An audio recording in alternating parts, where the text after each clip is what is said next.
जिंदगी के कई मौसम अनुभव किया मैंने। हालात बदले, लोग बदले, अगर कुछ नहीं बदला तो बाबूजी की सिखाई हुई एक बात, वो कहते थे जब नींव मजबूत हो तो फिर चाहे वक्त के उतार चढ़ाव कैसे भी हो, हम उनका डट कर सामना करने में सक्षम होंगे। बिल्कुल इस पेड़ की तरह ऐसा ही एक अटूट रिश्ता जोड़ता है आपके साथ आईडीएफसी फर्स्ट बैंक। विश्वास, पारदर्शिता और सच्चाई का, क्योंकि इनको आपकी सफलता में अपनी जीत दिखती। मैं तो जुड़ चुका हूं इनके साथ, आप भी जुड़ जाइए ना।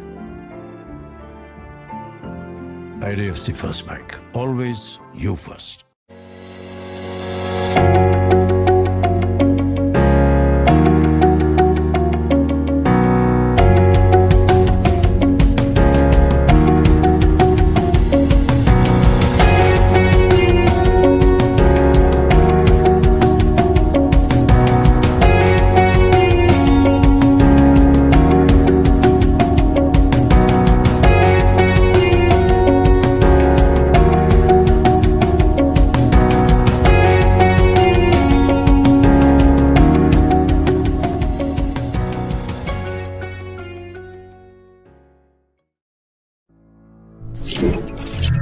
प्रयास लोन, सिडबीज डिजिटल प्रयास पार्टनर जर्नी।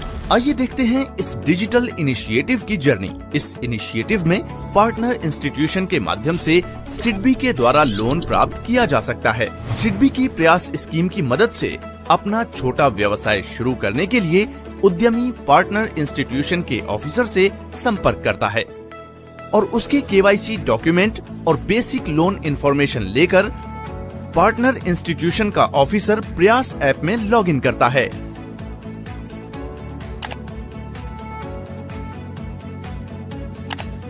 उसके द्वारा कस्टमर का आधार नंबर डालकर कस्टमर के केवाईसी वेरिफिकेशन की प्रक्रिया की जाती है। पार्टनर इंस्टीट्यूशन लोन डिटेल्स और बेसिक इंफॉर्मेशन के साथ ही इनकम एक्सपेंडिचर इंफॉर्मेशन भी फिल करता है।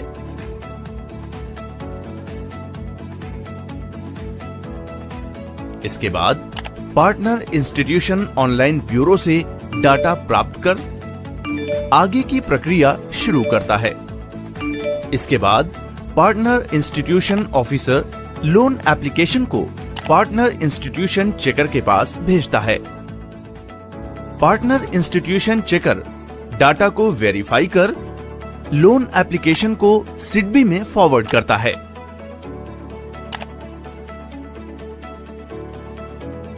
सिडबी लोन ऑफिसर प्रयास ऐप में लॉगिन कर डाटा वेरीफाई करता है और सैंक्शन करने के लिए सिडबी चेकर को भेज देता है।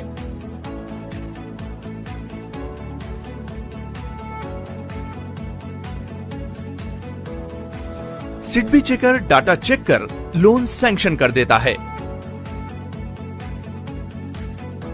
अब partner institution loan officer documents की ई साइनिंग और ई स्टैंपिंग की प्रक्रिया यानी प्रोसेस शुरू करता है।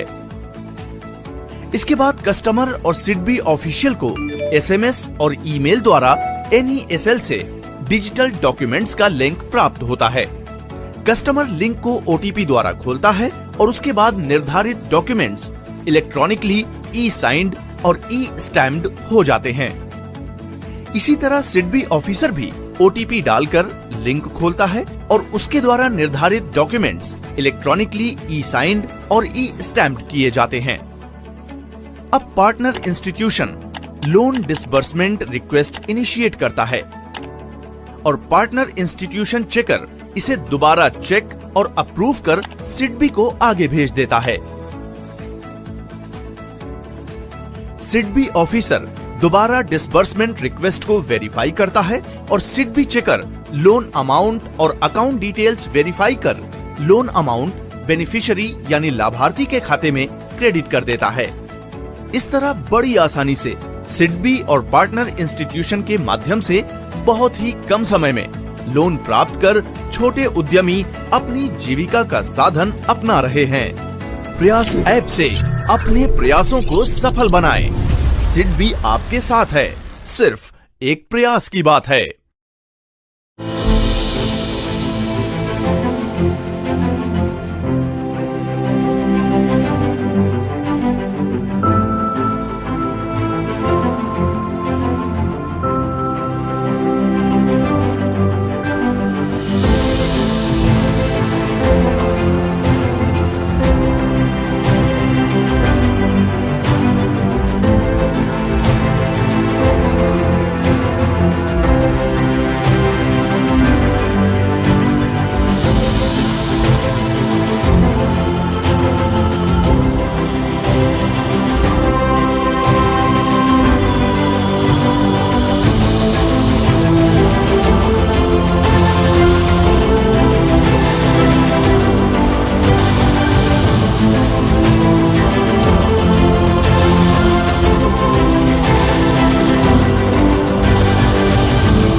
है जो आता हुआ अच्छा लगता है लेकिन जाता हुआ नहीं। एक और हिंट, ये चीज जाती है हर महीने पर आती है 3 महीने में एक बार। ब्याज, interest.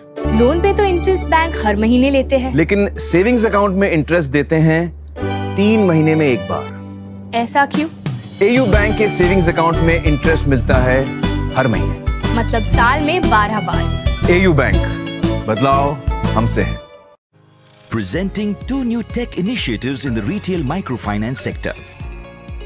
Sahyog 2.0 app to ensure data security and efficient services with newly added features like eKYC, geo-tagging and instant credit verification. And cashless payments of EMI via any bank UPI for easy and safe transactions.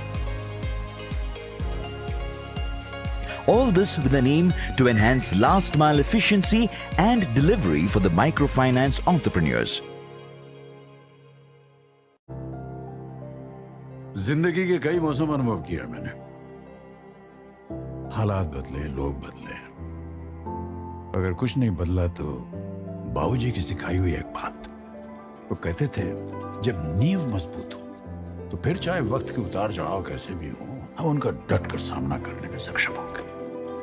बिल्कुल इस पेड़ की तरह ऐसा ही एक अटूट रिश्ता जोड़ता है आपके साथ IDFC फर्स्ट बैंक। विश्वास, पारदर्शिता और सच्चाई का, क्योंकि इनको आपकी सफलता में अपनी जीत दिखती।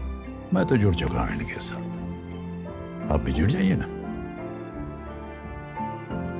IDFC first bank, always you first.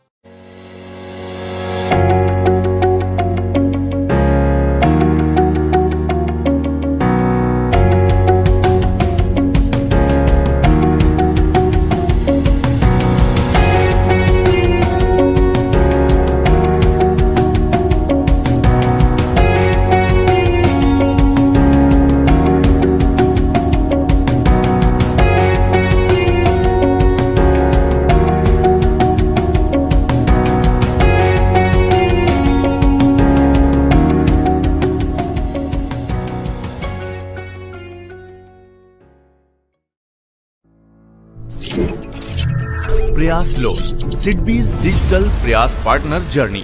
आइए देखते हैं इस डिजिटल इनिशिएटिव की जर्नी। इस इनिशिएटिव में पार्टनर इंस्टीट्यूशन के माध्यम से सिडबी के द्वारा लोन प्राप्त किया जा सकता है। सिडबी की प्रयास स्कीम की मदद से अपना छोटा व्यवसाय शुरू करने के लिए उद्यमी पार्टनर इंस्टीट्यूशन के ऑफिसर से संपर्क करता है और उसके KYC डॉक्यूमेंट और बेसिक लोन इंफॉर्मेशन लेकर पार्टनर इंस्टीट्यूशन का ऑफिसर प्रयास ऐप में लॉगिन करता है।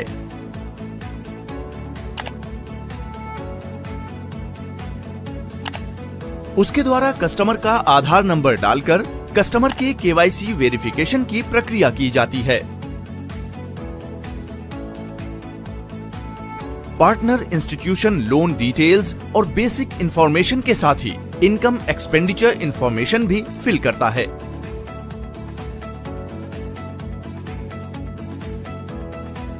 इसके बाद पार्टनर इंस्टीट्यूशन ऑनलाइन ब्यूरो से डाटा प्राप्त कर आगे की प्रक्रिया शुरू करता है। इसके बाद partner institution officer loan application को पार्टनर इंस्टीट्यूशन चेकर के पास भेजता है। पार्टनर इंस्टीट्यूशन चेकर डाटा को वेरीफाई कर लोन एप्लीकेशन को सिडबी में फॉरवर्ड करता है।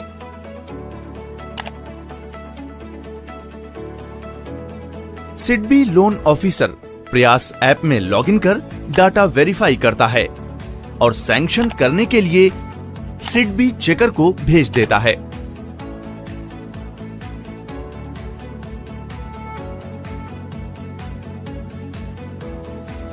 सिडबी चेकर डाटा चेक कर लोन सैंक्शन कर देता है। अब partner institution loan officer documents की ई साइनिंग और ई स्टैंपिंग की प्रक्रिया यानी प्रोसेस शुरू करता है। इसके बाद कस्टमर और सिडबी ऑफिशियल को SMS और ईमेल द्वारा NESL से डिजिटल डॉक्यूमेंट्स का लिंक प्राप्त होता है। कस्टमर लिंक को OTP द्वारा खोलता है और उसके बाद निर्धारित डॉक्यूमेंट्स इलेक्ट्रॉनिकली ई साइंड और ई स्टैम्प्ड हो जाते हैं। इसी तरह सिडबी ऑफिसर भी ओटीपी डालकर लिंक खोलता है और उसके द्वारा निर्धारित डॉक्यूमेंट्स इलेक्ट्रॉनिकली ई साइंड और ई स्टैम्प्ड किए जाते हैं। अब partner institution loan disbursement request initiate करता है और पार्टनर इंस्टीट्यूशन चेकर इसे दोबारा चेक और अप्रूव कर सिडबी को आगे भेज देता है। सिडबी ऑफिसर दोबारा डिसबर्समेंट रिक्वेस्ट को वेरीफाई करता है और सिडबी चेकर लोन अमाउंट और अकाउंट डिटेल्स वेरीफाई कर लोन अमाउंट बेनिफिशियरी यानी लाभार्थी के खाते में क्रेडिट कर देता है। इस तरह बड़ी आसानी से सिडबी और पार्टनर इंस्टीट्यूशन के माध्यम से बहुत ही कम समय में लोन प्राप्त कर छोटे उद्यमी अपनी जीविका का साधन अपना रहे हैं। प्रयास ऐप से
Hello, everybody. A very warm good afternoon to all of you again. I would like to thank each one of you for joining us this afternoon for this high-powered technical session titled Strategy for Financial Education in Evolving Times, Innovation in Content and Communication. It's my absolute privilege to invite the esteemed panel for the session. This session will be moderated by Sweta Pereira, Senior Director, Customer Strategy, Axion, and the panelists include Veena Mankar, Founder and Board of Directors, Swadhar Finser, Alison Eskeson, Vice President, Mastercard Center for Inclusive Growth, Satyajit Dwivedi, Chief Executive Officer, National Center for Financial Education, Rahul Nanavati, Co-Founder, Navana Tech. I welcome you all. We have a quick video under the Voices from Field, which we would be showcasing to all the delegates, where the customer speaks about how innovative pedagogy has helped in improved digital adoption. I would request Shweta to take charge of the conversation as the video ends and concludes. Team, please play the video. बहुत साल से किराना की दुकान चला रही हूँ। मैंने mobile पे बुद्धि मनी की वीडियो देखी, उससे मैं काफ़ी प्रभावित हुई हूँ मैं उससे, और उस कैरेक्टर से मैंने बहुत कुछ सीखा है। उसको सीखने के बाद मैंने अपना अकाउंट खुलवाया, एफडी कराई, रिकरिंग भी कराई, 200-500 के हिसाब से जैसी बचत होती है उस हिसाब से आगे बचत करने में। उसके बाद मैंने पेटीएम भी लगाया, जिससे कि मेरे दुकान में आने वाले जो मेरे कस्टमर होते हैं लेन देन में भी काफ़ी सुविधा होती है। और हमारी जो चीज़ें हैं उसका एक हमारे पास मतलब कि लिखित में प्रूफ रहता है कि मैंने इतना सामान बेचा। उसके बाद मैं बजट भी बनाती हूँ, बजट बना के कितने का मैंने खरीदा है, कितना बेचा है, कितना उधार दिया, कितना नगद आया, क्या बचत हुई। मुझे इसके बारे में थोड़ा सा समय दे के मैं इसको देखती हूँ कि इससे काफ़ी मेरे व्यापार में इसका असर पड़ा है और लाइफ पहले से ज़्यादा बेहतर हो गई है।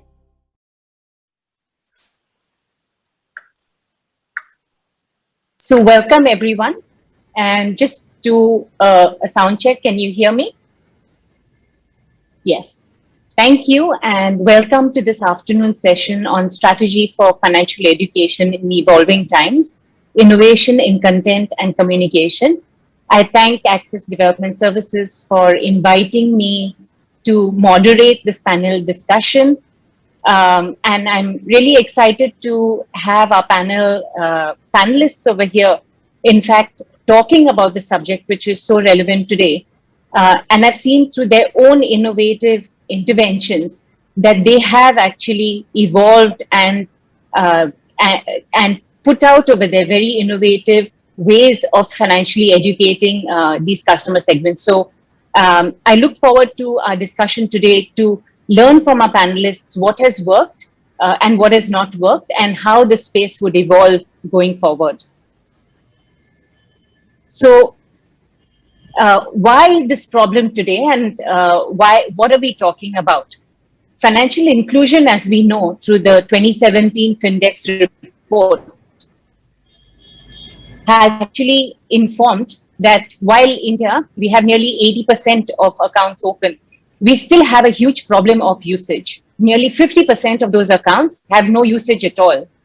And so while we seem to have solved for the problem of access to these financial services, the real problem continues to be usage of these accounts. Now, financial literacy is one such solution to increasing usage, but the traditional method as we know it, there is still a bunch of problems around the traditional approach of financial literacy and education. So the first problem as we know it is just the focus on financial education. Financial education focuses on building the knowledge of financial concepts and financial products and does not really address the behaviors, the confidence or trust required in using these concepts. The second problem that's facing us is outdated content.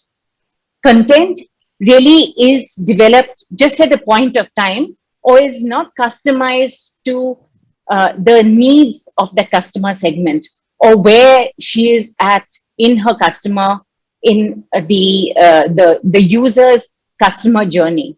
So content typically has been built, and because it has to be deployed, very often it's built at a certain point of time. The third problem really facing us is this kind of single approach to in-person training.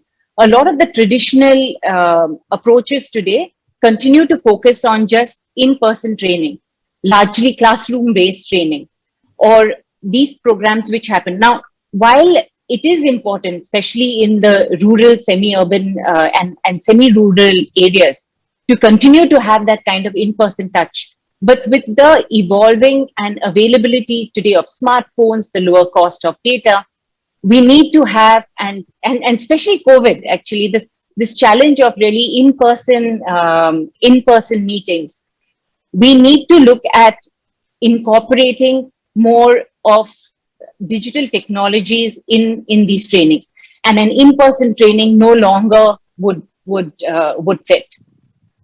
The last problem that we are seeing is really training which is available just once or sporadically in that user's journey.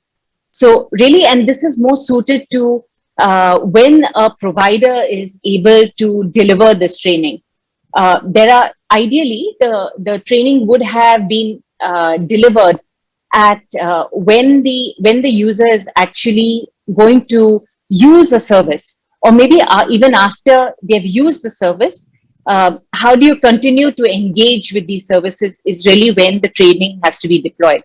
So what are the solutions that we are increasingly seeing today? In a lot of research, as well as today, we are going to see from our panel discussions over here and our panelists in the interventions that they have deployed. Really, we have to move away from just financial literacy to now building digital financial capabilities. So what do I mean by that? Financial literacy, as I mentioned, is just focuses on the knowledge or conceptual learning of financial products and services. But financial capability takes it one step further. Beyond just knowledge and skills, it also tries to think what are the behaviors that a user needs to actually use those services. It concentrates on thinking of the trust and the confidence that a user needs in their own abilities to use those services. And then you have digital literacy. With the increasing availability of the last mile digital financial infrastructure, today users don't need to go and physically go to bank branches. In fact, there's a lot of technologies which are being provided to them at the last mile. So this piece is about how do you leverage technology, not just in building capabilities, but also in using these services. And hence the target towards moving from financial literacy to digital financial capability. And so what are the approaches that we are seeing out there?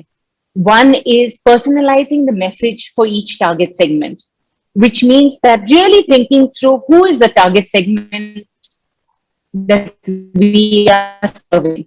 What is the geographic area they're coming from, the languages that they need, the context, the social environment of the target segment, and personalizing the message to what she really needs to know.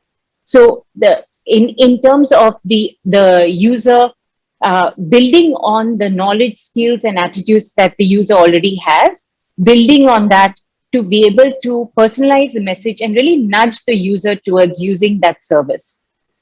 The second one is being clear on what is the learning objective of that program, really with a focus on behavior change.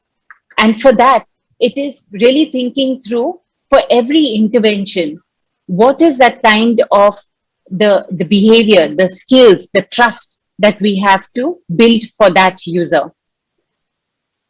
The third one is meeting the customer where she's at in her capability journey.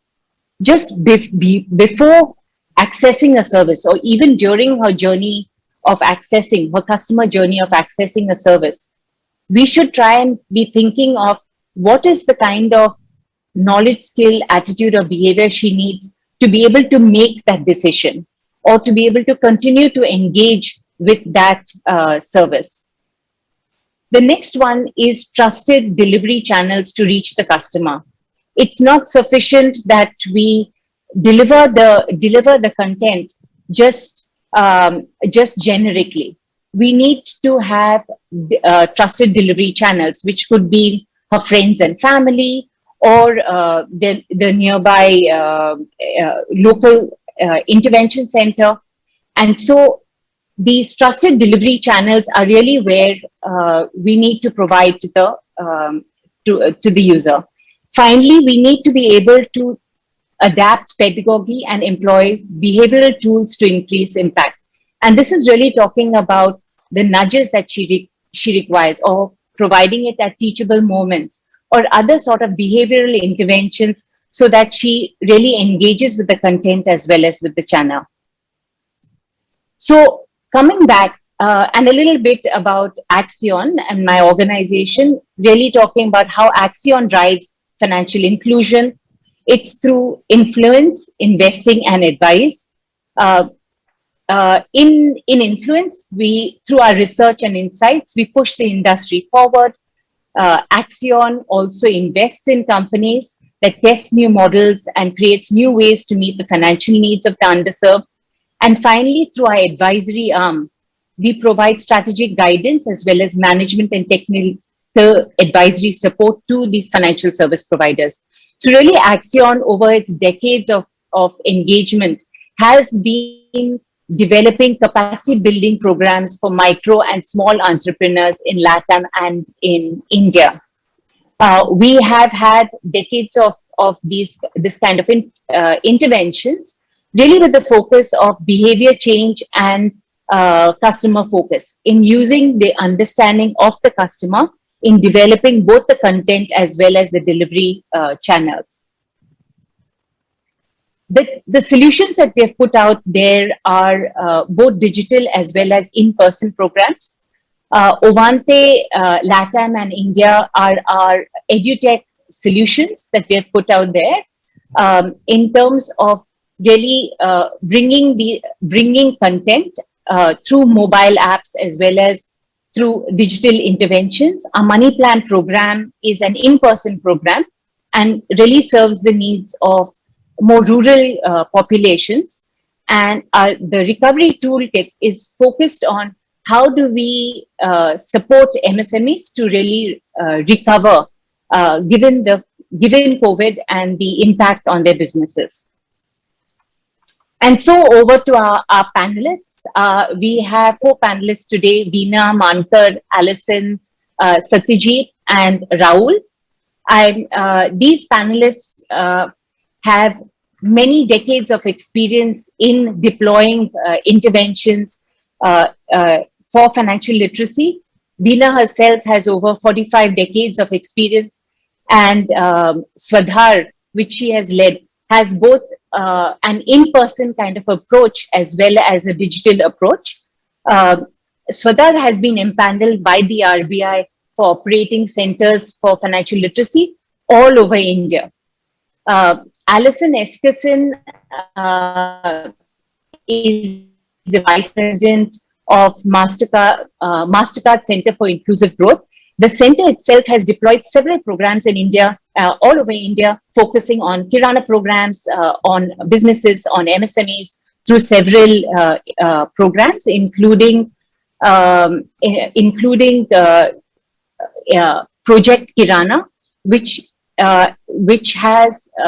supports digital payments adoption of Kirana shops in UP.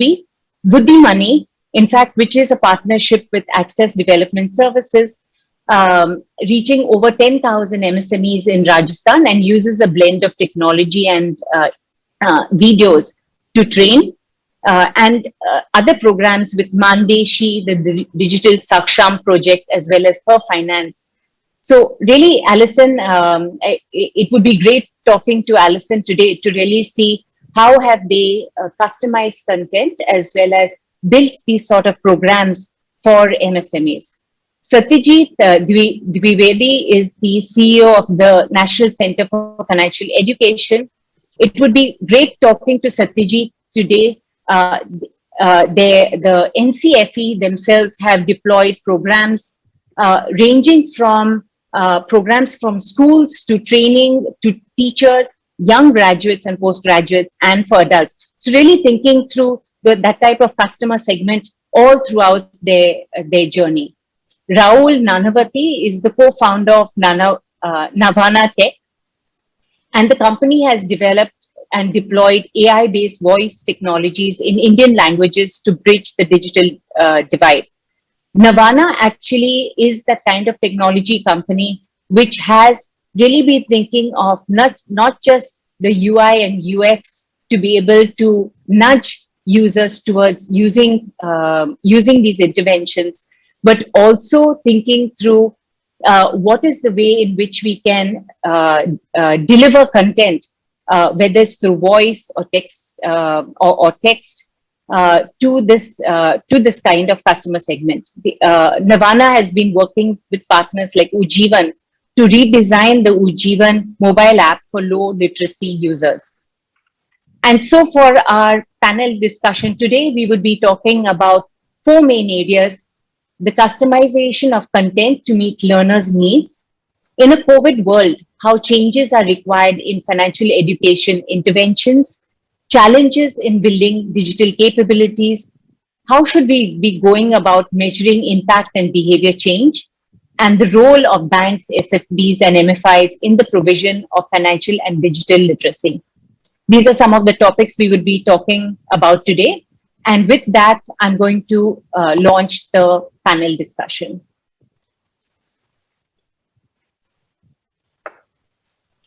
So welcome and good afternoon to our panel discussions today. What I would like to do is ask a few questions, and I'm going to be asking each of our panelists, about 2 to 3 of our panelists, to answer that question, really based on the set of programs that you have deployed and the experience that you bring to this panel discussion. So with that, let me start the first question. This is for Veena, Alison, and for Satyajit. We know for financial literacy content to be meaningful to customers, it should be relevant and timely. Yet programs to reach scale, the content obviously needs to be reusable and applicable to a large set of customers.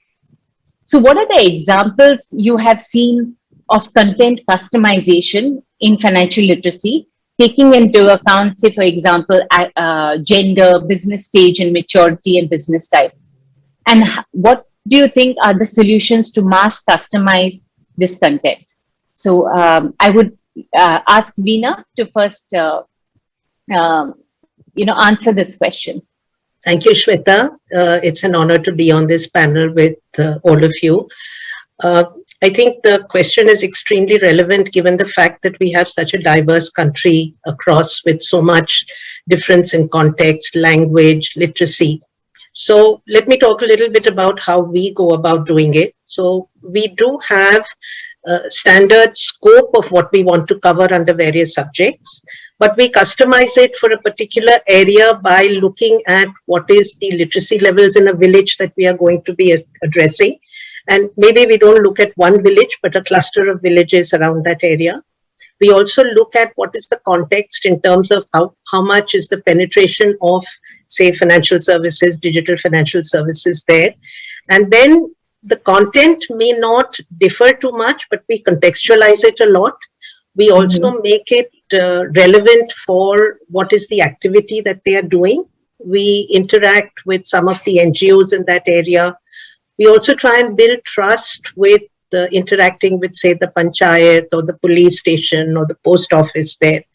And really the attempt is to make, use a combination of, and now we can't do a lot of group stuff, but use a combination of group and individual attention along with the, camps where we invite, say, the postal department or the lead banks to come in and showcase their products.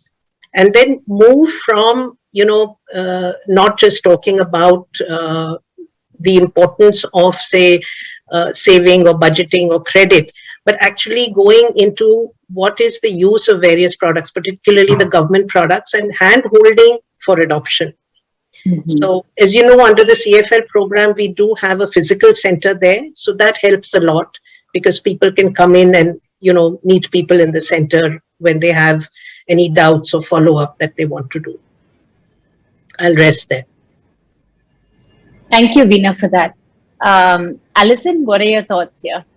Well, thank you. I loved how you framed up this conversation because I think at the end of the day, what we're all trying to do is to achieve scale, right? To your point of India has made incredible leaps and bounds in terms of access.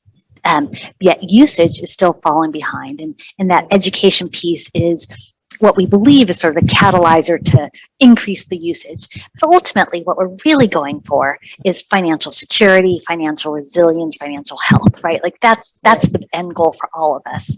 And so if the motivator for why we need to think about alternative ways of increasing financial and digital literacy is because you want scale, I would flip your question slightly and say, yes, I think that we do need to think about sort of mass production and sort of mass appeal.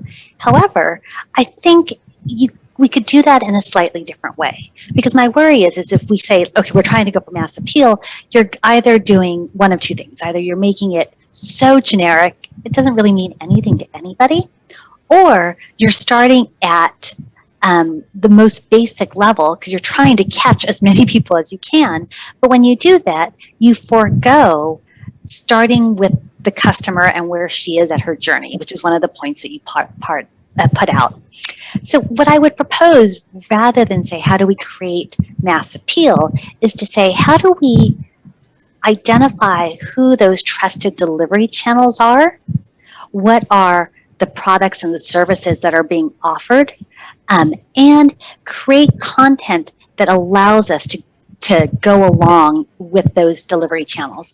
And then to create enough content that, there'll always be some degree of adaptability. And internally within MasterCard, we think about it as an 80-20 split, right? 80% you can replicate and 20% you'll always need to adapt. But if you go in with that mindset, I think you're able to capture both the specificity that's necessary to really provoke behavior change, to have it resonate and be meaningful. If you're also then able to pair it with the availability of financial service products, which is what we believe is the secret ingredient, right? That if you provide financial literacy in the absence of actually providing services, it becomes incumbent on the person who's learning to say, okay, well, what do I do with this, right? Like, how do I turn it from an academic exercise into an actionable exercise? But making certain that you pair it together takes that off their plate and makes life easier for them. When life is easier for them, they are more likely to adopt that behavior and use financial services in a way that's meaningful for them. And I guess the one other thing that I would say around this, which I thought was spot on, was the importance of respecting that small business owners, that individuals have other things in their lives other than waiting for training to be bestowed upon them, right? That they have a myriad of things that are happening in their life at any given moment. And so they might miss that opportunity to have that in-person workshop, or a program has a defined start date and end date. And what if the economic cycle in that state does not look quite promising then, right? Why would you want to think about taking on additional risk and expanding your business if, as a business owner, you're looking at it saying, I feel like this is a really risky time, or I have my child's wedding to prepare for, or there was a baby or an illness in the family, I need to be conservative. And that program ends, and now your opportunity is gone. And I think the availability and the greater use of technology and digital means helps to solve for some of that one moment in time opportunity. And so I think that there's so many things that are exciting about where we are that have been difficult in the past. But if we are courageous and open-minded and continue to test and learn, and honestly share what we learn, share what didn't work with one another, we can really accelerate what we can achieve together. Thank you for that, Alison. I completely agree. Actually, sharing the insights of each of our interventions, what has worked, what has not worked, is in fact what we are looking to do today. But yeah, continuing to do so is super important. And over to you, Satyajit. What are your thoughts there? Thank you, Shweta, and thank you, Access Development Services, for having me here. I know that your question was very specific, Shweta, about the content, but I feel it necessary and almost essential to share what we do and where we are in terms of financial literacy, because it's a national strategy that we are talking about, strategy for financial literacy. I don't know how many of us know that there is already a national strategy for financial education, and there is already a national strategy for financial inclusion, which have been approved by the Ministry of Finance. So that's a national strategy, which is government approved strategy by the FSDC, Financial Stability Development Council. So that's the strategy, and all our roles, all the organizations that are working in the space of financial literacy, all our roles, all our efforts, all our initiatives have to be aligned to that, so that we don't duplicate our efforts and initiatives, because the resources are scarce, whether it is manpower, whether it is financial. So that is why this national strategy, which is a multi-stakeholder led strategy, which has been approved and it is under implementation from 2020 to 2025. It is the second edition. The first edition was 2013 to 2018. And to tell you just about a couple of lines how the strategy is prepared, it is preceded by an extensive survey, national survey, the National Survey on the Financial Inclusion and Financial Literacy, which identifies the national needs and gaps and what needs to be done, which are the areas need to be focused, which are the geography needs to be focused, which are the gender which are requiring more of efforts. All that is content. So I'm not going to go into the details. It is all content in the strategy, which is available in our website, both the survey as well as the strategy. So I'm not going to go into the details of that, but when I come and talk about the content, this National Center for Financial Education, which is promoted by all the 4 sector regulators, like the Reserve Bank of India, the banking regulators, the SEBI, the capital markets regulators, the IRDAI, the insurance market regulators, and the pension system, which is regulated by the PFRDA. So this institution is promoted by all these regulators under the aegis of the Ministry of Finance, and it has been charged with the responsibilities of implementing and formulating the strategies and implementing the strategy in a coordinated, nationally coordinated manner. So my request to all of the organizations that are working, that we must work together in a collaborative mode so that we don't duplicate our resources. Coming back to your specific queries, Shweta, regarding the content, it is one of our main responsibilities that we develop content which at the national level, which is approved and vetted by all the 4 sector regulators. Means when an NCFE is giving a content, you know that it is vetted and approved by the sector regulators and also the Government of India. So that is backed by that strength. So our content is never outdated, because we constantly update our content as and when it is changed from the government, any scheme is changed or the regulators' perspectives are changed, then our content also goes modification. So we have a full advisory committee and a team working on the content development. So when we talk about what we have done, we have content for every segments of the population. You name the school children from standard 6 to standard 10, we have the workbook series for them, which we have given it to the state boards, and you will be happy to note that 17 states have already included financial education as a part of formal course curriculum. So, and we are in dialogue with the NCERT to include it in the CBSE syllabus. So that our workbook series they use for their content, and we translate them into regional languages, and it is given. So when it coming to the sector specific, we have content for FPOs, farmer producer organization. We have content for the self-help group. We have content for the MSME sector. We have content for the young adults who are joining the workforce. We have even content for the Divyangjans that many of you may not be working on. So, but that's one of the priorities that the Government of India has laid out in the strategy, that even for Divyangjans, the content should be accessible. So we have already developed the content for the blind people in Braille language, and we are already in dialogue with the Ministry of Social Justice for content development for the other Divyangjans. So contents are available in our website, not only in the physical form, also we have developed content in the AV form, audiovisual form.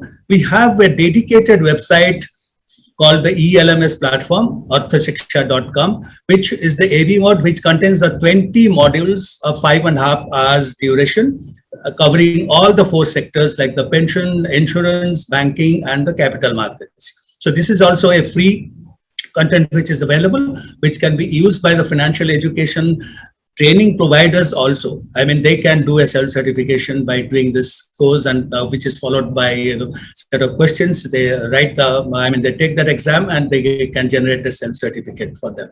And our delivery channel, I talked about the content, it is in regional languages. Even our website is available in 13 regional languages. And our website is very rich in content. You name it, for any segment, you will find a content developed by NCFE, which you can be rest assured is updated and has the approval of all the 4 sector regulators. And there's no copybook, copyright issues. Anybody can download and use and customize its content for your training programs that you are conducting. We also have a voluntary code of conduct which has been developed for all the financial education providers that they have to follow. One of the things is that they should not talk about their own products and services, but it has to be a general financial education which they have to give. So when it comes to the delivery channel, we have a network of resource persons, we call them, who are already certified by the SEBI or by the RBI. So they are all certified and they hold a certificate on financial education. So they all work with us for delivery. And also we work in tandem with the FLCs, that the financial literacy centers, and the CFL you are mentioning, that Swadhar and CRISIL Foundation, they are going to work. You will be happy to know that we are also registered under the DA fund of Reserve Bank of India. We also conduct program for them through their content and our delivery resource persons. So we all should work together, and how best we can collaborate is the challenge that I see sitting at the national strategy and when I implement, because so many things are happening and so many, even the regulators are doing their own financial literacy. But we believe that because the strategy very clearly says the NCFE will do the basic foundation financial literacy and the education, and then it will be followed by the sector specific education, which will continue to be delivered by the financial sector regulators. And finally, to change the behavior and attitude of the customers, it should be followed by the process education, by peer learning by doing. How to do a UPI transaction, how to open a bank account at the BC, and how to do insurance, how to buy an insurance product, how to buy a pension plan. All that is the process. Once these 3 sets are complete, then the knowledge, skill, behavior, and attitude that you are referring to, Shweta, can be assessed, and that's the parameters for assessing the financial literacy. And when the country is at least 75% of the adult population in India is literate, only 27% and financially literate. That means that only 27% of the adult Indians know the fundamentals of savings, budgeting, financial planning, and interest and compounding and things like that. So about the content, I say that contents are very rich. We have in regional languages, vernacular languages, we have in AV mode, we have target specific content which are available on website, and which we have no copyright issue. Anybody can download and use it.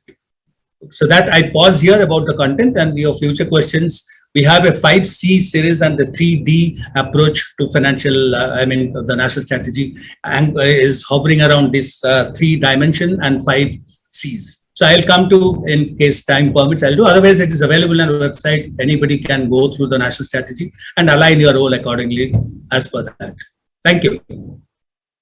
Thank you, Satyajit, for that. I think I didn't realize the extent of content that you and your team has built, and with different sector approaches and different approaches, right from foundational training to, as you're saying, skill-based, which is learning by doing. And all this content is already available and developed for use. So that's definitely a huge set of resources that's available to this industry. Great to know, and thank you for that. Over to my next question, really. In a COVID world, how are we seeing financial education interventions changing? Really, what we are seeing is that in-person kind of interventions are difficult to do. We are seeing it even with a lot of these kind of group meetings. And as well as if digital interventions are becoming necessary, then is a typical group lending microfinance client ready for transitioning to digital learning, and to what extent? I would love to have Rahul talk to this also from your experience with Ujjivan, Rahul.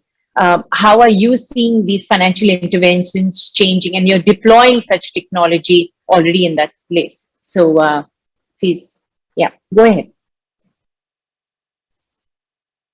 Sorry, I was muted.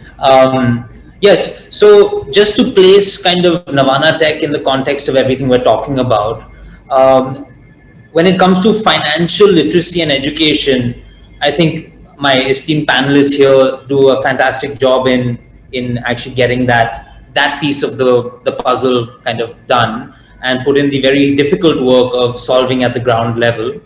Once a user or a customer of a bank actually moves from receiving that literacy or getting to a certain level of financial literacy to moving to actually engaging with services is where Navana Tech and all of the things that we do kind of comes into play. And that is assistive technologies in Indian languages and dialects. So we actually create voice-based technologies to voice-enable applications and other digital services, WhatsApp, telephony, etc., for users to be able to feel independent and confident when they actually do take the first step of moving into a digital world, which can be typically very scary for users to move away from a handheld approach where they are speaking with an individual to actually independently moving there. So ours is more in empowering the user and giving them context around where they are and what they are trying to do in the language that they speak. So we have speech recognition down to the level of Bhojpuri and Maithili, and we're collecting dialect variations of even those languages to ensure that when a user does enter a bank application or digital service and request for some assistance while they are maybe registering onto the application, it recognizes their dialect and responds to them in their dialect in an audio format. So it allows the user to kind of leapfrog the need to navigate text-based interfaces and actually move directly into engaging with voice. So that's been more of our focus, is less on the education side and more on the providing an environment that enables the user to kind of seamlessly move through a digital service once they are ready to do so.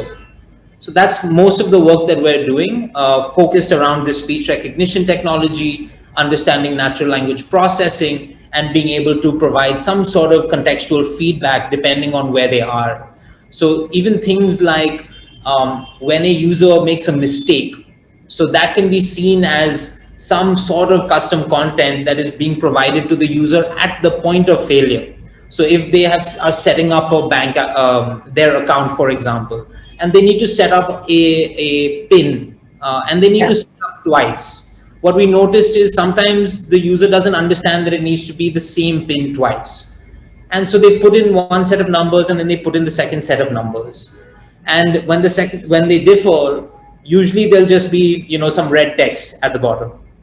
With the technology that we have developed, at that moment, the red text shows up, but also there is a response to the user in Tamil, Kannada, Bhojpuri, Maithili, whatever language they speak, telling them exactly what's happening in that moment, so that you're alleviating fear and stress and empowering them with the information to take the next step. So that's kind of been our philosophy, kind of, standing on the shoulders of giants, my panelists here, and then making sure that when they do get to that next step, it's a seamless process. Thank you, Rahul, for that. I think, you make several very valid points, actually, and this whole piece around contextual feedback when she's in her journey, and I love the example that you gave about using 2 pins, is just so important, because if you provide this kind of information just upfront and not contextually, you're bound to forget what needs to be done.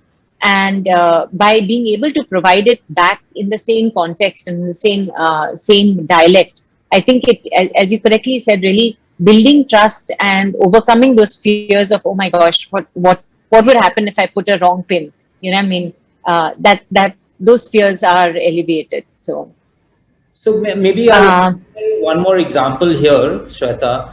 In the early days, this was about 2.5 years ago, when we were just developing the technologies and trying to understand from the end user exactly what is of value.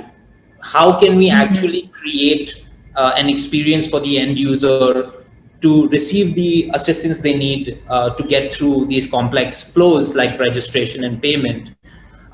We were doing A/B testing of different types of technology. So for a registration flow, we had one version which had no voice feedback. It was extremely visual based, so a lot of imagery. So people could understand what was happening just by seeing the iconography that was extremely illustrative and contextual, very Indian in nature, and gave that to a user. And we had another version which had this voice assisted feedback that was contextual. And the difference that we saw, this was with a end customer in Tamil Nadu, who was illiterate. She was about 35 years old, but she was a customer of Ujjivan Small Finance Bank. We gave her the first version with no voice feedback. She got to the second page where she had to make a choice between registering as a new user or logging in as an existing user.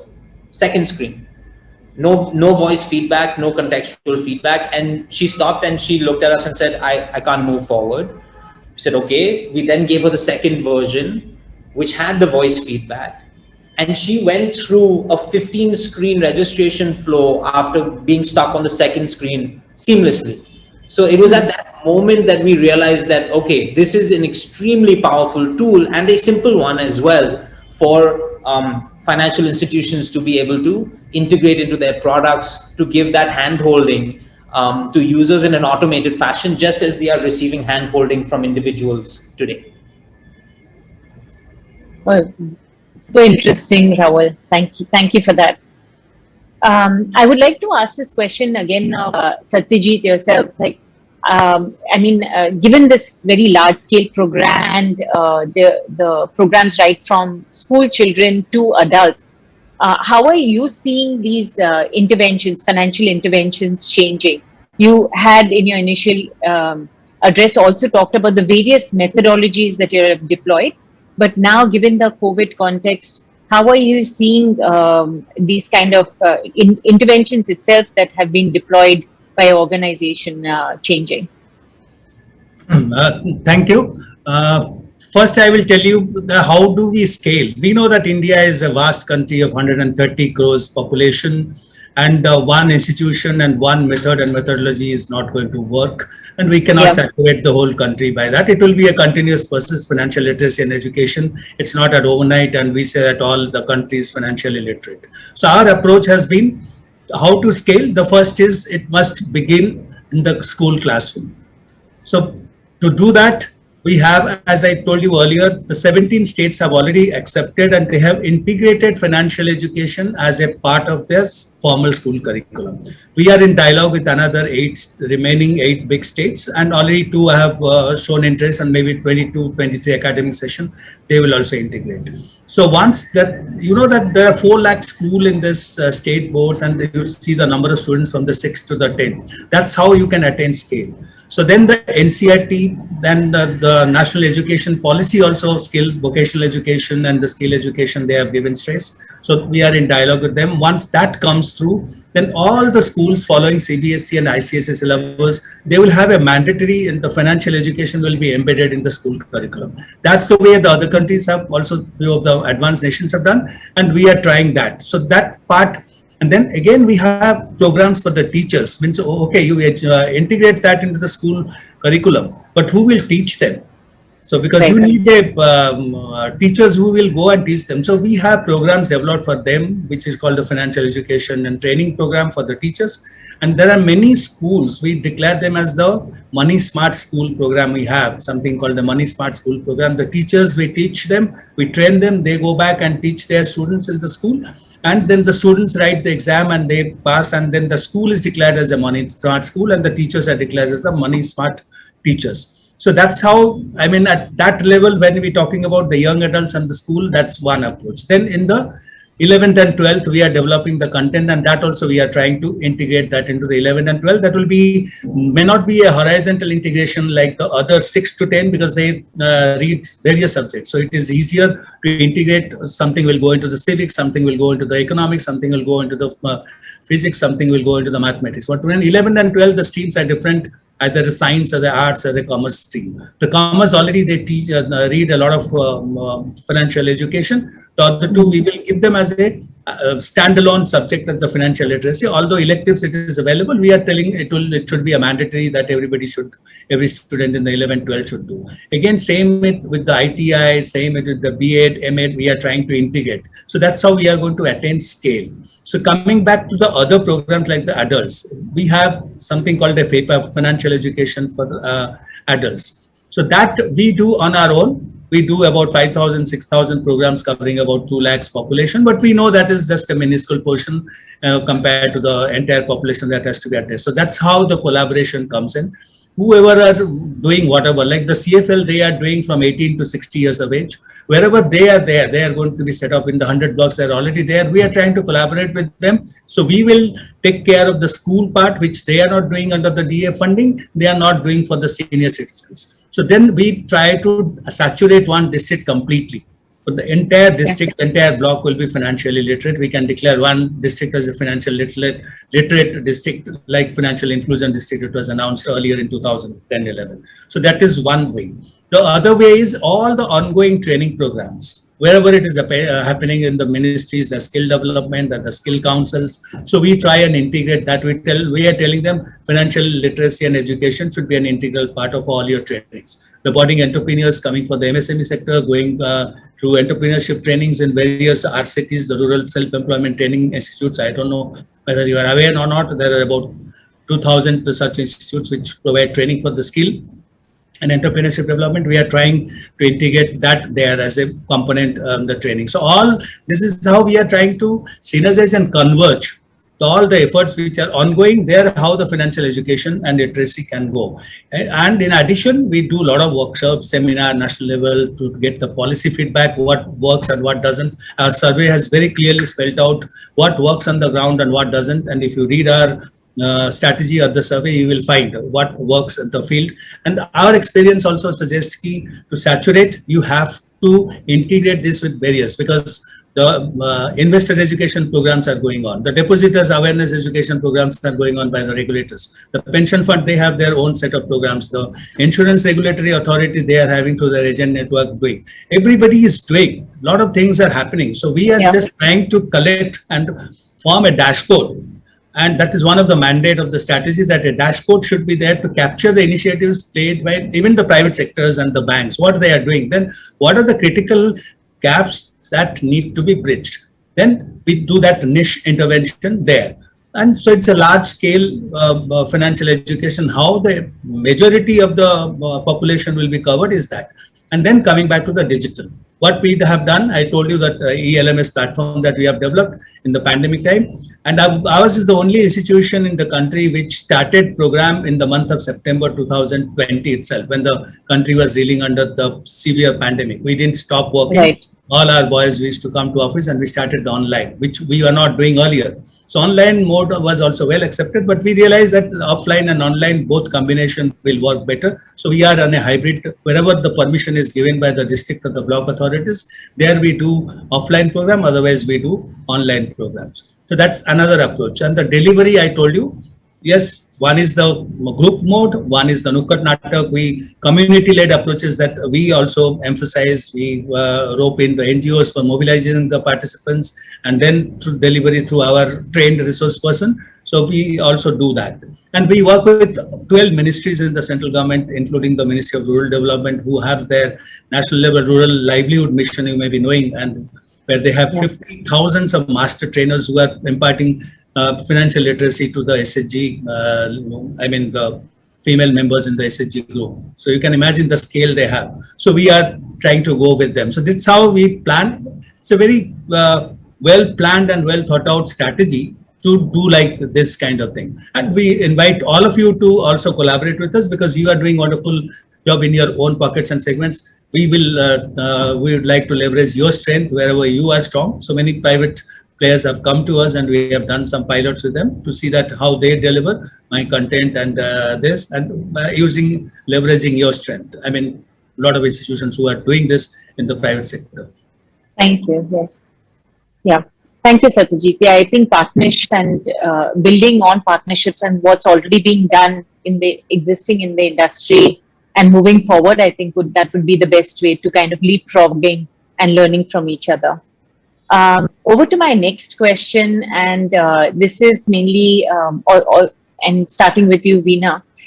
We know that financial literacy, we focus on building, with financial literacy, it's all about financial concepts, right? Understanding the concepts and needs for financial products. However, given the importance of digital financial infrastructure, the last mile, digital literacy is as critical as financial literacy. So what are the challenges you're seeing in building the digital capabilities of our customer segments, and especially women? And what are you seeing as the strategies to overcome these challenges? So, Shweta, very apt question, because today I think usage can only happen if the client is digitally literate. So, and particularly when you go down to the grassroots where, say, financial literacy is low and digital literacy may be, almost non-existent, whereas in other states, other areas, you will have that a certain amount of digital literacy exists. So I think one has to, it's a journey. And you have to move people from that journey from, accepting that the digital channel is the way to go. And then getting them familiar, first to know, then to really have the confidence and the trust to act, then to take control of their finances by saying, this is what are the products which are available to me, and therefore these are the products that I can actually adopt, and therefore move on to what we call really financial health, or, building agency for women. Now, in this, what we require is you need a both physical and a digital touch. And I love the way that Rahul has enumerated that you're almost replacing the physical touch with a voice-enabled touch. But I think one of the ways of doing this is, who are the people that you can give, who can provide that digital assistance? So when you say you go phygital, so there are people within the community who, when you do a training session, you'll find there are some leaders who are naturally, much more quick at picking it up. So those can become your trainers as well, or community leaders. Then you can also look at other NGOs. They are already there in the field. They may be dealing with issues like health or livelihood or skill development. So they are engaging with clients all the time. And one of the things that you will find is this client doesn't think of financial literacy as something in isolation.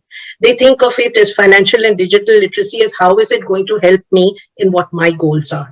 How is it going to help me to improve my business, or to get, saving for my child, or saving for my daughter's marriage? So you have to tie in these with their personal goals and show them how you can use the digital channels using other players in the field. Because if we just focus on the physical education, which is necessary by people who are dedicated trainers, you won't get to scale. So how can you involve other organizations, BCs, the NGOs, the community people themselves, so that you're almost creating a community transmission to understand, how do I use digital financial services, and how do I achieve my goals? I think one of the things that we are doing and we can think of is using digital channels not only to train clients, but also to train people who can become financial and digital literacy trainers or advisors on the field. Because you can't stop at just providing financial literacy. You have to move them along that, journey to usage and getting control and getting really, making a difference to their financial health. So I think by working physically yourself and looking at experiments in the areas that you work in to see what works, and not only what are the content that works, but what are the interventions that work. For example, creating a WhatsApp group, or are you doing a camp with, the lead bank there with BCs? So which are the interventions which work, are the ones that would then need to be put onto, say, a platform or a standardized content. And don't look at financial literacy trainers as dedicated trainers, that I'm a financial literacy trainer. But who are the various channel partners or delivery partners that you can co-opt to become partners in your, theory of change. So it's a combination of experimentation, research, measuring it, and then looking at what works. So to give you an example, one of the very popular products in the village areas is this Sukanya Samriddhi saving product. Right. So once, one of the women, they buy it, demonstration becomes a great effect. And what are the goals that she is reaching to really, why is she buying that product? What are the goals she's having? So get her to talk about it. Like we had voices from the field. And again, through technical channels or, digital exposure, get people to talk about how it has affected them. Don't only preach, don't only teach, but get people to share experiences to show what they were able to achieve. And I think that is what will bring the change. Thank you, Veeni. Several thoughts and I guess experiences through Swadhar Sati that you have actually brought over here. And I like the fact that you said don't use just the digital interventions for the end users, but also the trainers and within their own context. So instead of just thinking of deploying trainers, you're saying also bring on the stakeholders, whether it's the NGOs or the BCs. Anyway, it is part of their function, but also to bring them along to build that kind of digital literacy. Actually helps to provide that kind of intervention and training at the very point when a user is using that digital financial service. So makes a lot of sense. I agree. Alison, over to you. MasterCard actually has this, and through the center, you'll have a lot of partnerships here in India, whether it's in UP and Rajasthan and the South, Maharashtra, and bringing in out of these kind of digital, and physical kind of approaches. What are you seeing as what is digital literacy as important as financial literacy, and what are you seeing as the challenges in building these kind of digital capabilities, and what seems to be working for the center? Thank you. So you're right. I think that economies are simply evolving, and the digital economy is becoming more and more important.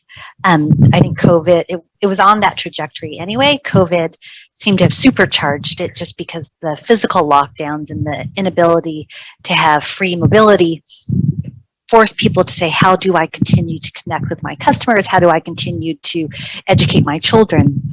And one of the ways that we look at it is very similar to what Veena says, and also Sarwati, right? Like, we believe that peer education is incredibly valuable, and tapping into the social capital in a community is very useful to provoke sustained behavior change.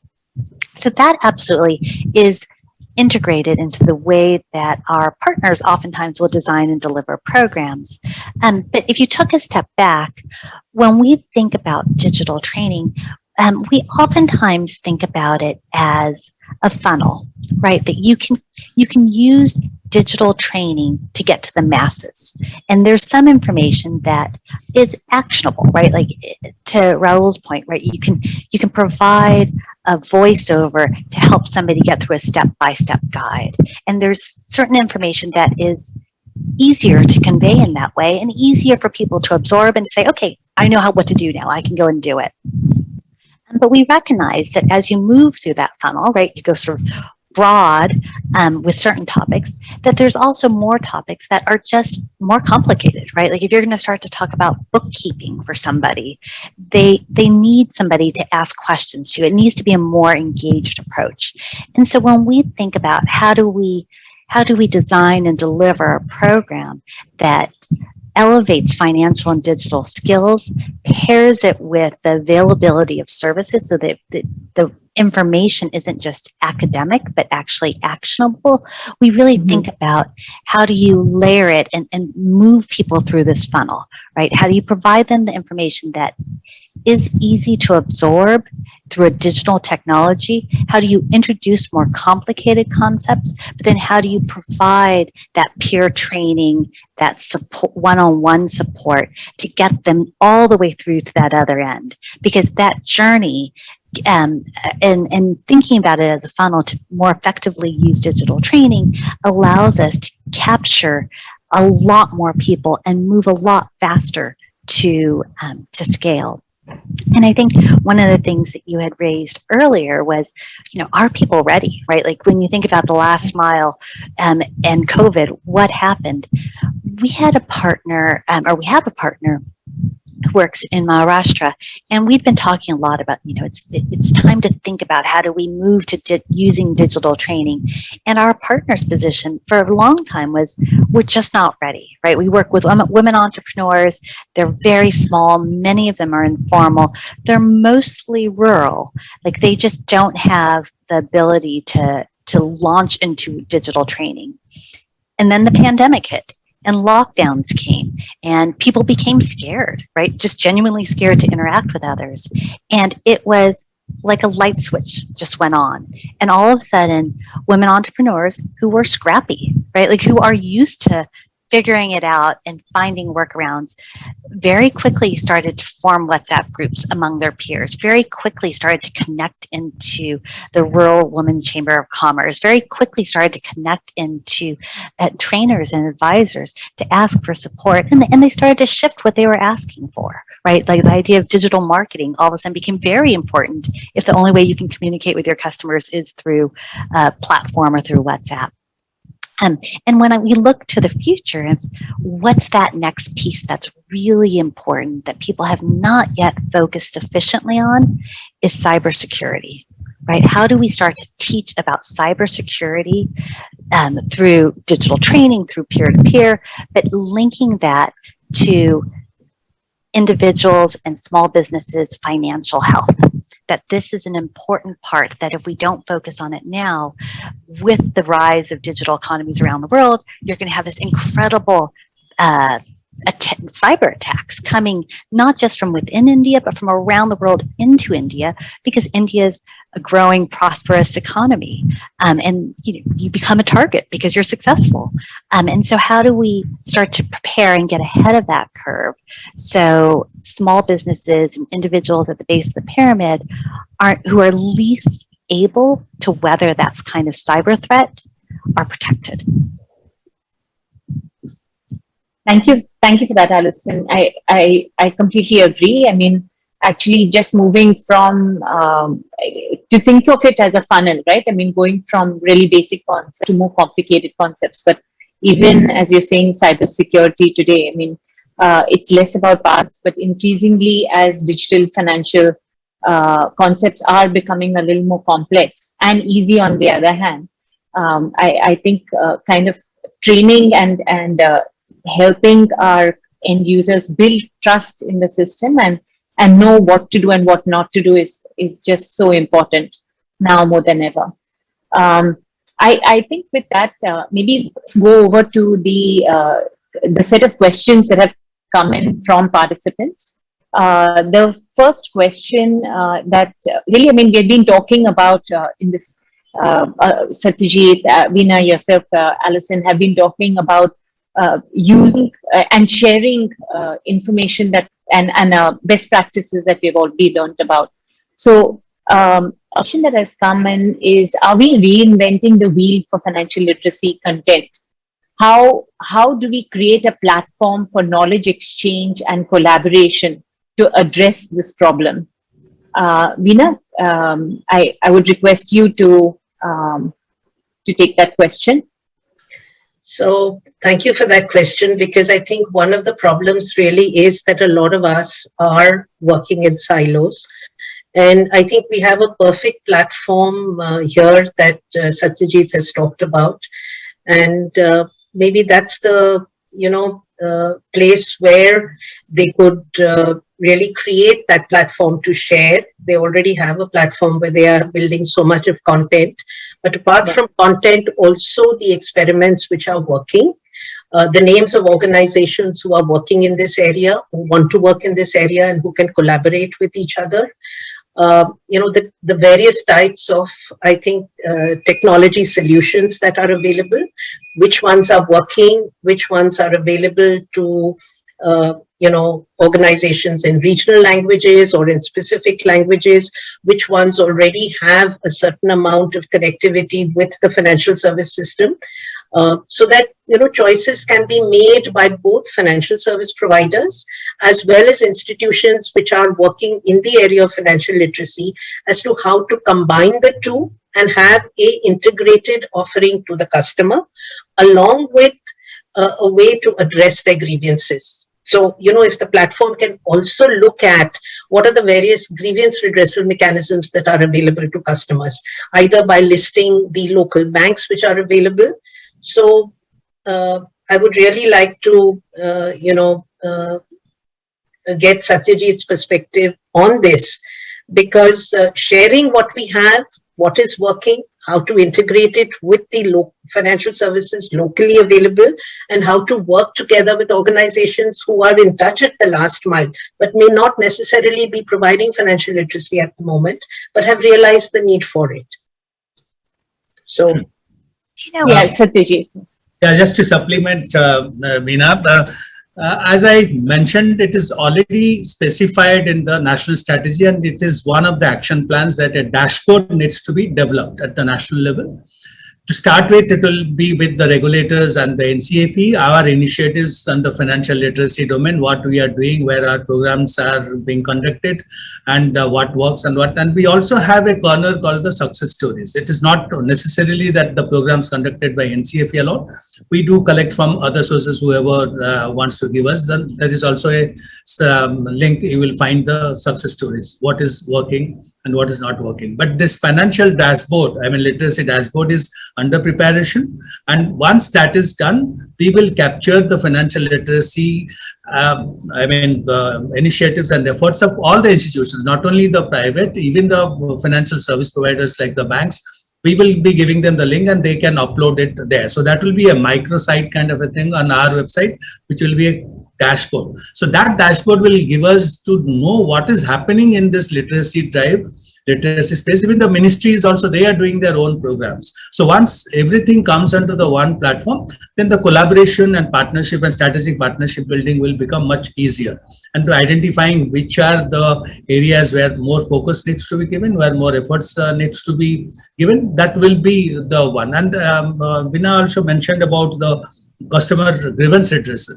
There is also a action plan. If you read the document, it speaks about a one common toll-free number across sectors, across all the financial sectors like the pension, insurance, banking, and the capital markets. Now every regulators have their own grievance redressal mechanism, and they also do financial literacy, sector-specific education, do's and don'ts, and the duties and responsibilities, and the customer grievance redressal mechanism existing in various regulators. Through their service providers also, they have been asked, a lot of things have been very robust and the sound system has been put in place.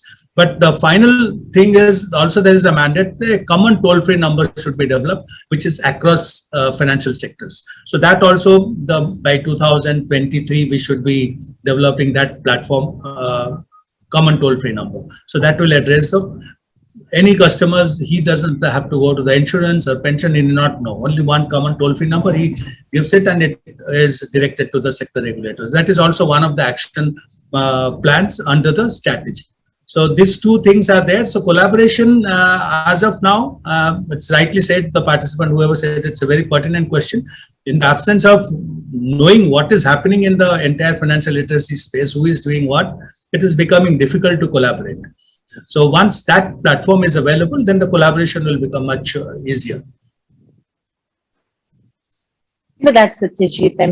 Great to know about the microsite and to eventually upload best practices and what we've learned to the site so that we can then share for all. And the fact that you're also building this kind of one toll-free number to capture grievances I think there's a follow-up question. Another question that has come in from participants is, are you seeing, there are many innovations on the ground. So unless there is an endorsement from the government on those innovations, scale will be a problem.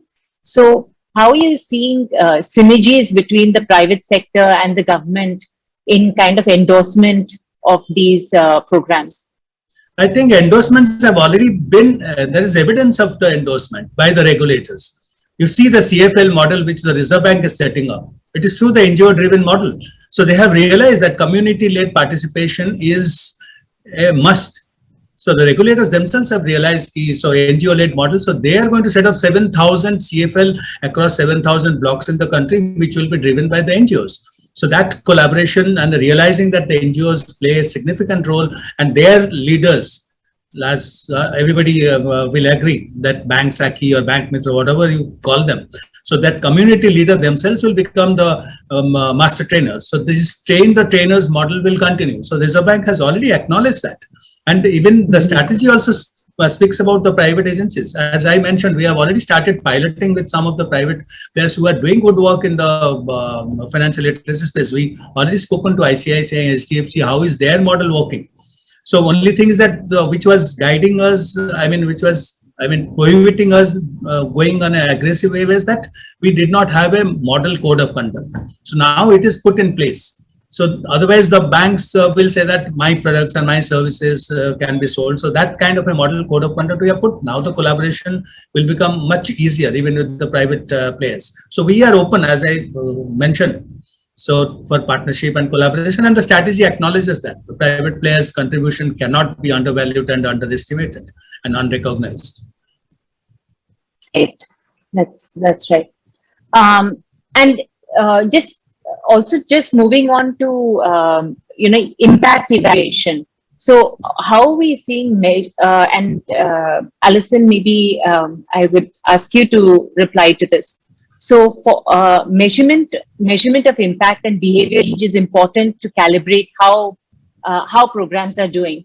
What are you seeing as ways in which impact evaluation is happening, and who is responsible for this kind of impact evaluation? Is it the provider, the provider of the financial education, or the financial service provider? Who is responsible for this impact evaluation? Yes. So I think the short answer is it feels like a shared responsibility, because how do we know we're being successful unless we're all consistently measuring and understanding where we've fallen short and where we've succeeded. For us, we focus a lot on randomized control trials and independent impact assessments.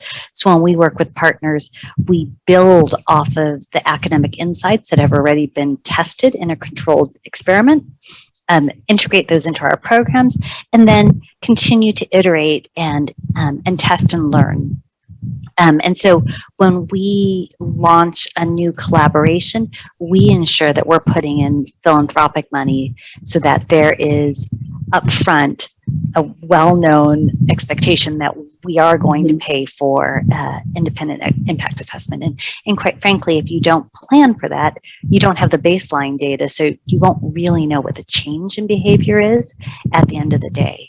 And for us, evidence-based decision making is very important.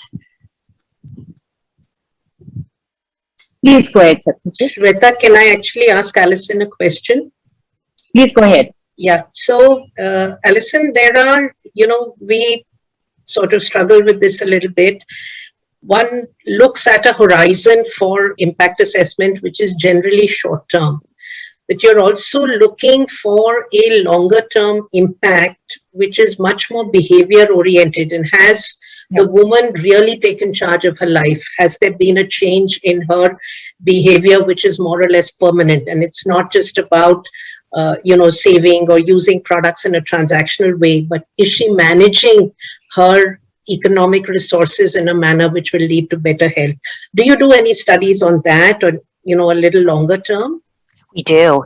Actually, it's such a good question, and it's one that is so close to our hearts, in part because you're right, like programs and projects are time delineated, and yet we're really looking for transformational change, and that transformational change takes time. And so we work with a variety of academics, and we've done small business diaries where we track people over an extended period of time. And we're doing it globally so that we can have some comparisons and understand sort of how unique are people's challenges, and then how common are those challenges, and how common has it been for them to find certain solutions. We also do randomized control trials, which, depending on the randomized control trial, can be relatively short by academic terms or quite long. And then we do a lot of bring together academics and practitioners, because at the end of the day, we don't want learning to sit in a university, so students learn about them and then promptly forget, but rather applied and integrated. So we bring together communities to learn from one another and to debate things, right? Like what you see on the ground could be very different from an experiment, because on the ground, you're consistently pivoting to try to make success versus an experiment where you're like, no, don't touch anything, because otherwise I won't know what actually happened. So it's a very useful debate, but one that I think we have to have, otherwise we can't really move forward fast enough. And I think at this point, like, speed and scale are critical to us building back better after the pandemic. Yeah. Thank you. Thank you for that, Alison. Satyajit, yes. Can I just supplement? When we are talking about impact evaluation, we must be clear it is a short-term, medium-term, and long-term impact evaluation we are doing, and it is whether it is a micro or at a macro level. When we are doing our programs, our impact evaluations are twofold. We get an evaluation from the participants. It's in a form of feedback mechanism from the participants. We also get a feedback from the trainers himself, how the program went, and then we have our own internal monitoring system of collecting some information. But talking about the larger issue of impact evaluation of all the initiatives that is being taken in the country, the strategy you will find there is a separate chapter dedicated for impact evaluation. So NCFE will conduct the impact evaluation assessment on the lines of the OECD NP prescribed guidance note on evaluation of national strategy and the impact. So that is again based on the 3 parameters: knowledge, behavior, and attitude, with different scores assigned and different set of structured question, and the large scale, more than 80-90,000. The last survey was covered more than 70,000 households. So it will be a large survey which will be undertaken to assess the country's financial literacy level and these knowledge, attitude, and behavior. If somebody is financially literate, that means all 3 parameters he has scored the benchmark rate, which is universally accepted, which is formulated by the OECD NP. So we also follow the same guidelines. But there's a difference in this strategy than the earlier strategy. The earlier strategy had the impact evaluation only at the end of the implementation period of the strategy, that is 5 years. But this time, so there is a provision to have a concurrent evaluation after expiry of 3 years of the implementation of the strategy. So we'll have 2-stage impact evaluation, one at the completion of 3 years of the implementation, the other at the completion of 5 years of the, but it is not that only where we have done our interventions, only those households are covered. It is randomly selected households across sectors, across geography, across age group wise. So the impact evaluation and monitoring and evaluation is an integral part of the strategy as per the OECD NP guidelines. So this we will be doing is a very large scale survey which is done, which was done in 18, which was done in 13. If you see, you can really find the international academic institutions are approaching us for that kind of a database that they have seen our document and they want that. So it's a very extensive survey and evaluation, which is an integral part of the strategy. Right, that's, yeah, I mean, to do it medium and long term, I think, Satyajit, it's so important to really look at the impact of these interventions beyond just the education point, but then also how is it bringing about changes in behavior even going forward, Alison, as you two had alluded to. Rahul, what about you? I mean, I understand you're a tech provider, you're working with Ujjiv, but as you deploy different technologies, and I mean, whether it's contextual, whether it's the AI, or I know you guys are also working with bots now. How are you measuring the success of the interventions that you put out? Yeah, so we usually measure success in one of two different ways. So the first would be, what is the improvement we've been able to have on completion rates in funnels? So this is very tech terminology, but we have user funnels that we identify based on user journeys within any digital service. So we look at the impact of how many, if 100 people were entered a system before we added our technology, and only 30 of them actually were able to register or make a payment or complete a form. After adding our technology, did that number move from 30 to 75, for example? Mm-hmm. So we've seen when it comes to that type of measurements, we've seen improvements of up to 35-40% in those types of completion rates. That's number one. And then the other side of the measurement is, how viral does a channel actually become as a result of the technology? Were you able to actually make a channel more useful such that someone told someone within their community that, hey, this is something I was able to use and wow, it worked like magic, please use it yourself? So that's called a K factor. So we measure that K factor as well. So these are the two different ways that we measure.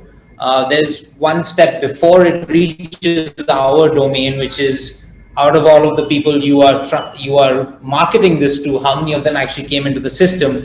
That falls outside of our domain. Thank you for that, Rahul.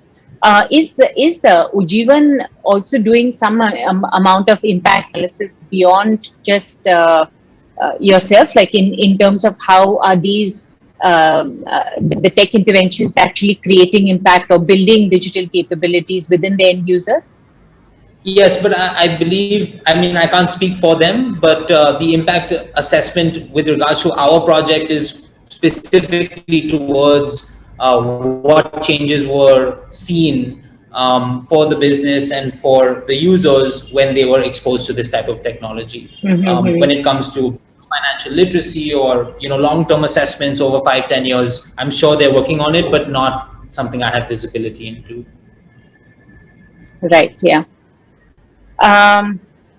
Okay. So maybe then I would just wanted to open it up to the panelists. Just given this discussion, is there any other question that you would like to address specifically or ask other panelists?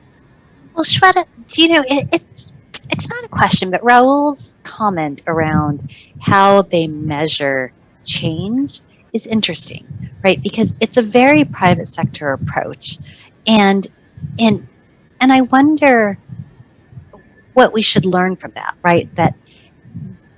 I think, I'm not trying to say that impact is not important and measuring that's not important, because we clearly believe that, but I wonder to what degree we should be thinking about those outputs and using those as, if you gather enough of those outputs and seeing things go viral, to say, like, we can make some pretty big assumptions, right? That if you use the technology and you recommend it to me, and then I use the technology and I recommend it to me, to somebody, and that K factor that Rahul talked about, that is a pretty good indicator that it's working, right? Does that, what does that mean next?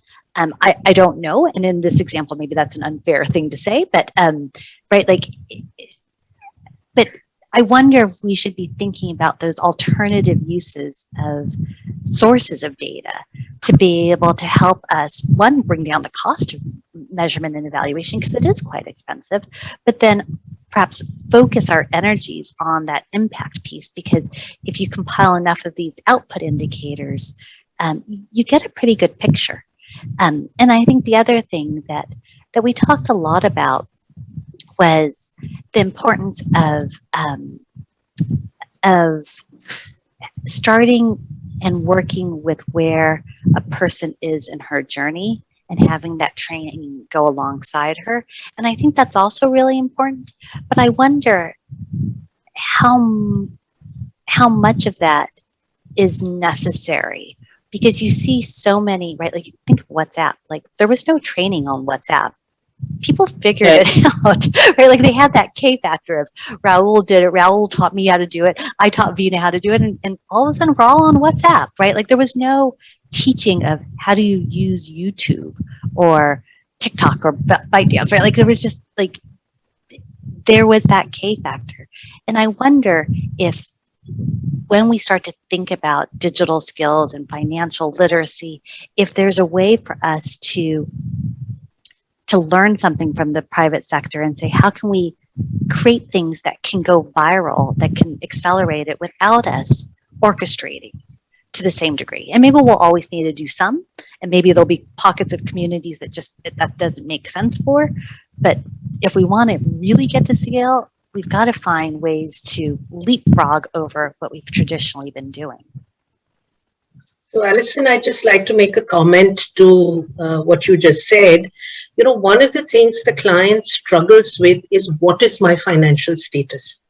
Because she even starts with not differentiating between this is income and this is cash flow.